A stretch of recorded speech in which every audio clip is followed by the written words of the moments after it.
decline. You all did a lot of sacrifice. That is why a lot of us Africans can migrate into other countries like America, UK, and other parts of the world, if not for your sacrifices. We all should appreciate your sacrifice and everything.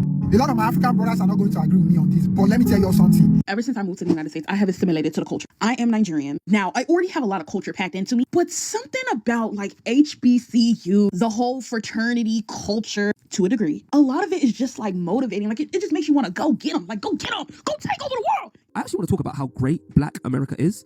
I know, you might be pleasantly surprised because I've always seen Black America as a cultural... Hey, what's up guys? Welcome back to this YouTube channel. So guys, in this video, I want us to watch these clips, and then after that I will come back with a deep commentary and dive into this issue. This is something that I have wanted it to happen long time ago, but I will say it is not too late for the Africans to come to these realizations on the impact that the Black Americans have had on creating room for the prosperity of Africans and other minority races in the United States of America. So guys, let's get into the videos, and then I will come back with a deep dive. This episode could literally be me just talking about some great Black Americans. The global and dominant cultural cachet Black America has cannot be overstated. Their culture is the most imitated, referenced, commodified, monetized, and mimicked form of Blackness in the world, and that is an undeniable fact. I understand that we have our differences. I understand the grievances that we have as a people from Africa and a people in America. I want to ask you to look past that for 1 second and just hear me out. Right off the bat, I want to acknowledge one thing. For those of you who consider yourself indigenous to America, I want you to know that I respect you. I respect your heritage, your history, and your claim. And I also understand that you will never leave America. You would rather fight and die for this land, and that is commendable, and it is your prerogative.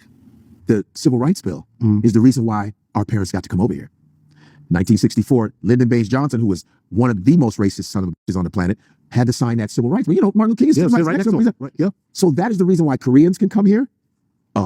Koreans, Indians, Arabs, Nigerians. It's because of the Civil Rights Bill. It's because of African Americans, foundational Black, coming in here, busting their ass, being treated like, being hung, lynched. Jim Crow, from slavery was Jim Crow, segregation, Reconstruction, being promised that they were going to get this, fighting every war. They've been, Black people fought in every single war and still being disrespected, not being able to buy homes. You understand? Burning up of Black towns. And people go, well, why ain't they? They saw opportunities. There were Black Wall Streets. There were Black banks, Black hospitals, and they came and burned it. Black excellence. They came and burned it because a white woman said somebody raped them, and they never did because a white woman lied. So this whole myth of African Americans not seeing opportunity, they did see opportunity, but you imagine, just like colonization in Africa, but imagine everywhere you go, someone is running you out of town. Someone's trying to kill your son from going to school. The United States uses immigrants from any country of any skin color as a wedge against the Black American community, and that you don't see how effective anti-Black disinformation and misinformation is at getting immigrants to align themselves with whiteness, which history is full of examples of when this has been done to the detriment of Asians. And while we're on the topic, both communities have diaspora wars and have conflict between their genders, and who do you think is benefiting from that, if that's not also about getting people to align with whiteness against their own self-interest?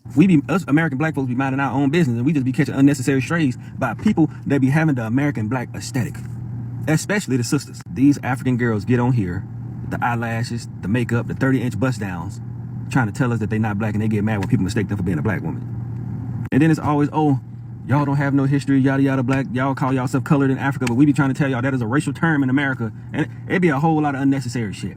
We got brought to America against our own will, and we had to make do with what we got here. And ironically, us doing that, we are the main character. Our culture is what runs the world.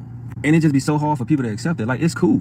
It's cool. Every single race took something from the Black American culture. Everybody loves Black American culture, yet nobody want to give us credit when credit is due. You know what I'm saying? They be trying to act like we ain't got no culture. Whole time, we one of the most influential people ever. We're Black people, and I'm really talking about Black Americans are some of the most influential. I'm talking about from music, fashion, food, hairstyle, man, everything, bro. Everybody be goddamn talking about Black Americans don't got no culture. Bitch, come on now.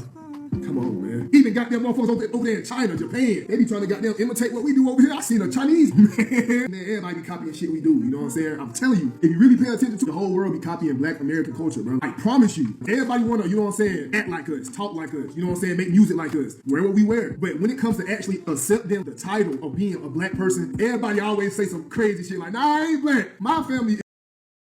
And so guys, I want to post at this time and say I really appreciate the Black American culture, and I have how so much or high regards for the culture and the community as well. The Black Americans people are people that you can easily resonate with. They are people that you can talk about. They are people that are free to express themselves, and you cannot go or you cannot mess with the Black American. And when they feel like this is too much for them, they will let you know, and they don't fear. And that is one thing I like and I have learned about the Black American cultures or the Black American people in my interactions with them. So guys, let's continue with the video. To highlight them, and instead of us encouraging and celebrating and rooting for our Black American brothers and sisters, you're trying to share the spotlight. You're trying to share the spotlight. Why? What was your first reaction for you to try to fit and conform into a space or in a situation that you were clearly not the focus for? You were not the focus. That don't make you bad, but you just wasn't the focus. Same shit that I was trying to explain to y'all when it came to that fucking Essence Festival discourse. I was trying to let you know that a situation, that an event that was catered for Black American culture was being Afro-culturified. You understand? And you guys kept saying, no, it's okay, it's inclusion. Why'd they have a problem with inclusion? It's not inclusion, it's erasure. It's erasure. That's what the fuck it is. Okay? And you guys have been doing that. Other Black nations, you've been doing that. And it just so happens that anytime that you see something that is of value connected to African Americans, that's when all of a sudden we are all the same. But before that, any other time, any other given day of the week, you're calling them lazy. You're saying that they have no culture. That's what come out your mouth. But as soon as you see something of value connected to them, now all of a sudden you want parts? You want parts? Us West Indian people, we're West Indian. And then for me as a Haitian, I'm a Zoe, okay? A Black American princess can't call herself a Zoe. She can align with the Zoes, but she's not a Zoe. She's a Sulan. I'm a Zoe. I'm not a Sulan. And that's okay. So when Sexy So Long gets on, I'm not in the back, thankfully. I'm not, you know, I'm in the middle. But I'm not at the front because it's not for me. And it's okay. But guess what? Guess who y'all gonna hear rooting for her Black American baddie ass fucking me. Let's get into that mindset that have y'all being like this. Let's get into that. Let's dissect that. Mindset that there has to be one dominant Black amongst all Blacks. A mindset that was fed to us by our oppressors and that you guys continue to feed off of. Real reason why, when you see other Black nations being celebrated for that time being, you feel the need, as another Black person from another Black nation, you feel the need to insert yourself, right? It's because you were taught by the best. You were taught by the very fucking best, the oppressors. Rooting for your fellow Black, you understand, brothers and sisters, you want to claim something that you now perceive as valuable. Now that you see that it has value, you'll be able to send your children to school. You're going to be able to open businesses and possibly build some kind of wealth you would have never experienced in your home country, right? If you speak to an African American, they're going to tell you something negative. They might get in the way of what the government has planned for you. So the government has been destroying their image to all immigrants, because no matter what, Haitian immigrant, Caribbean immigrant, whatever it may be, Chinese immigrant, Russian immigrant, everyone has been told the same story by who I don't know. The Black people, they're lazy, they're violent, they're this and that. When the Black people don't even have the ability to tell their own stories because their image is owned by the media. The media puts them as gang members and drug lords and all kind of things. So they're at the behest of whatever the media says that they are as well. So immigrants come here adopting this mindset that the African Americans are lazy, worthless, and violent. And it's funny because like the white immigrants can't tell the difference between a Caribbean and African American. So in all reality, they're just against Black people, period. And then the Caribbeans is just against the African Americans. And it's funny, I remember when I was growing up, I went to school, junior high school, in a white neighborhood, right? All of my Chinese friends used to always tell me, hey, my parents found out we walk home together, or whatever the case is. You know, I'd be in a lot of trouble. My parents found out that you were smarter than me. I'd be in a lot of trouble. And I'm like, I remember I used to ask them, like, mind you, there's a white neighborhood. Their parents and them live in this white neighborhood. I used to ask them, do your parents work in a Black neighborhood? Do they work with Black? We are the descendants of the warriors who got taken away. And say you view these Black Americans almost like your long lost cousins, these great amazing people you see on TV. And then America is this great amazing country where Black people can go and succeed. America is this great country where Black Americans fought for people to have rights and privileges and opportunities. Then you come to the United States of America like as a child, and your very first time interacting with Black Americans, your very first time, you know, interacting with these people that you like, that you view them as like the people you see on TV. And you come to America as a child and you're interacting with these people in America, these African Americans that you see on television. They're so cool, they're so trendy, they're so stylish, they're so influential. And it's your first time interacting with them, and you don't get nothing that resembles love. They pick on you because of your accent. They make fun of you because you're different. They call you names. They call you African booty scratcher. And the treatment that you receive from them is not love. It's like you spend most of your primary school days being picked on and bullied by Black Americans because you're from Africa. Now, we know that that is a problem with colonization. We know that that is a colonized mindset that causes Black American children to pick on kids who are from Africa, right? But imagine the hurt that you would experience. Imagine the hurt that you would feel when you grew up in a country where you grew up obsessed with Black Americans and Black American culture, and then you come to the United States of America, this land of opportunity, and your first time interacting with these people that you grew up being obsessed with, they're bullying you and picking on you, and you deal with this all of your primary school years. You deal with an outcasted by African Americans. And watching his video just kind of put some things into perspective for me. Like, it really made me think, like, the hurt that African immigrants feel when they come to America and they're outcasted by Black Americans, like, it is kind of legit because you grew up in a country where you were obsessed with these African Americans. Hello, what's up, guys? Welcome back to this YouTube channel and to this commentary. I am your host, John Unfiltered Commentaries. And guys, like I started by saying that the Africans have now done something that they should have done quite some time before the issue of the message, the Black American message of delineation, and also the Africans' message of questioning the Black American culture that resulted in the message that had gone viral about Black Americans alienating from the Africans also, and also distancing themselves, because the Black Americans feel like they have been taken for granted for too much. But guys, now there is a shift onto this situation, because the Africans Americans have realized their mistake, and a lot of sensible of them are coming out to say that indeed we are wrong for what we have been saying, and also for neglecting and burying our heads in the sand and not seeing the role that Black Americans have played in making America a peaceful state and also an easy place for Africans and minority races to thrive in. So guys, I've done some research and I want to just read for you something that I have crafted, and also from my research, and that includes my thoughts and also my research. And guys, when reality hit, Africans have reconsidered their questioning of Black American culture. And for months, guys, a loud conversation echoed across social media, and Africans, especially online commentators and influencers, openly questioning Black American culture. And also, they went ahead to mock it, and they challenged its authenticity. Some even went as far as suggesting that Black Americans had no culture. And they did this by ignoring the struggles, the history, and the sacrifice that have surfaced, you know, uh, beyond the level of judgment. And but now the tone has changed. What began as confidence has turned into a reflection.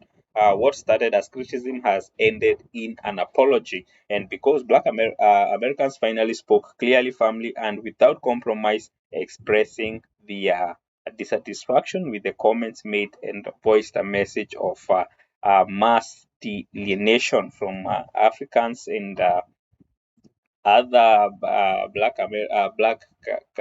countries, or people that are not are against, or uh, are taking advantage of the Black Americans' labor and input in the American economy. And guys, when the Black Americans delivered the message of delineation, it wasn't an attack, it was a boundary, a declaration that said we are not confused about who we are, and we are no longer needing validation from outsiders. And that moment forced many Africans to pause and think about, is this the time to understand that Black American culture is not accidental and it is not forged? And guys, forged through slavery, segregation, the Jim Crow, the civil rights battle, and systemic exclusion, a culture uh, was born of resistance, survival, and innovation. And that is all about the Black American culture, and many more to it.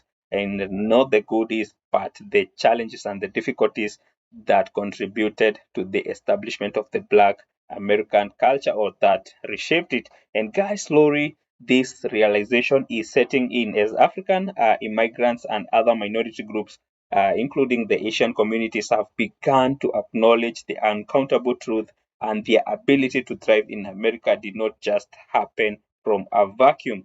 But Black Americans fought the legal battles. The Black Americans broke the barriers. The Black Americans challenged the laws, the systemic laws, the institutions, and from civil rights registrations to workplace protections, from desegregation to affirmative opportunities. Black Americans have paid the price. First, they endured the dogs, the fire horses, the prisons, the assassinations, so that the future generations, including the Africans that are questioning about these struggles and ignoring these struggles, they could also thrive in a country that was more open than it once was.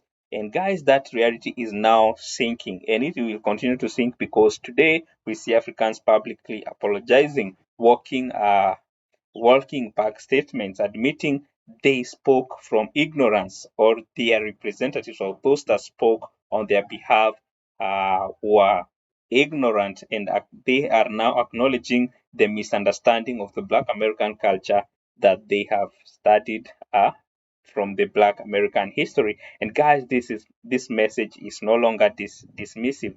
It is respectful, and many now recognize that Black American culture is something to interrogate or compete with. It is a foundation.